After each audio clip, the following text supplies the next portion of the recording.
Imagine you go through your Tuesday and everything goes exactly right. Your boss praises your work, a stranger holds the elevator for you, and you get a surprise discount on your lunch. But on the walk home, you trip on the sidewalk and spill coffee all over your shoes. Fast forward to midnight. Are you lying in bed feeling great about the praise or the discount? Probably not. You are likely staring at the ceiling, replaying that spilled coffee over and over, cringing at how awkward you must have looked. Why do we do this? Why does human biology allow one tiny, embarrassing moment to completely erase a perfectly good day? This tendency to spiral into worry happens because your brain is following a set of survival instructions written long before you were born. This isn't a glitch in your personality. It is the result of a system doing exactly what it was evolved to do. To understand how those instructions work, picture your brain as a vast, dense wilderness, a landscape shaped over millions of years of evolution. This map shows how information moves. Right down the middle, the brain paved a massive superhighway, specifically for processing negative thoughts.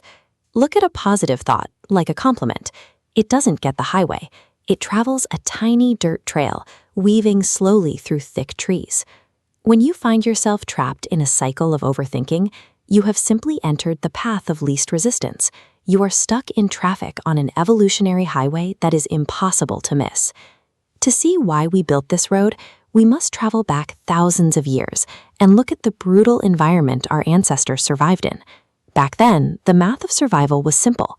The ancestor who stopped to admire a beautiful sunset was often eaten by a predator, but the ancestor who stayed paranoid, looking for threats in every shadow, lived to see the next morning.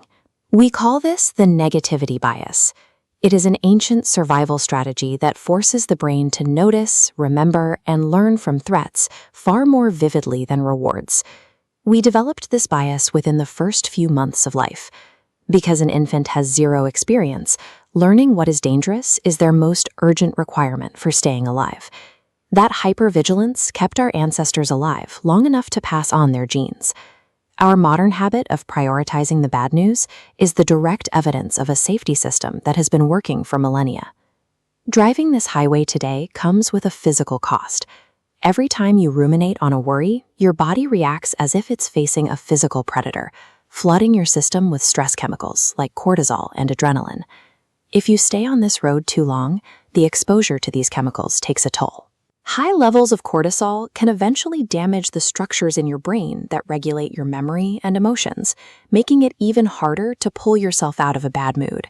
Despite that damage, the brain stays on the road because it offers a sense of safety. Thinking about every possible disaster feels like problem solving, which creates a very convincing illusion that you are in control of an uncertain world. This flowchart shows how the brain justifies the stress. You anticipate a threat, and you worry about it to create a sense of false control. When that disaster never happens, the brain thinks the worry saved you and releases a burst of dopamine, the same chemical that makes you feel a tiny reward. Every time the brain repeats this loop, the connection grows thicker. It learns that worrying is a useful tool, turning a simple thought pattern into an automatic physical habit that the brain chooses over and over. This creates a self-reinforcing cycle where the brain effectively rewards itself for being afraid, making negative thinking feel like an addiction that is deeply wired into our biology. Breaking this cycle starts with a shift in perspective. You are not the thoughts racing through your mind. You are the driver of the car, and you have the agency to take an exit off the highway. Practicing mindfulness is like hitting the brakes until the car comes to a smooth stop. By simply observing a negative thought without reacting to it, you stop yourself from automatically flooring the gas pedal toward a worry spiral. To find a different path, you have to use gratitude and compassion. If mindfulness stops the car, these practices are the work of stepping out of the vehicle and using a machete to hack away at the thick brush on that positive jungle trail. This is genuinely difficult work. Choosing to focus on positive experiences requires conscious effort because you are fighting against the inertia of your own evolutionary history. However, the more you walk that positive trail, the wider it gets. This is neuroplasticity in action, the brain's ability to physically change its pathways.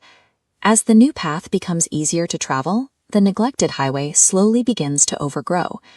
We still need the highway sometimes. If a car swerves into your lane, you need that immediate negative fear response to protect you from a genuine physical threat.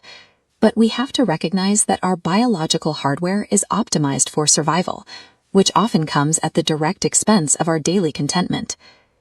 When you look at the path ahead, you have a choice to make. You have to decide if your current life goals have evolved beyond simply surviving until tomorrow morning. If your goal is happiness, you have to decide who is actually in control of your mind, your values, or your ancient biology.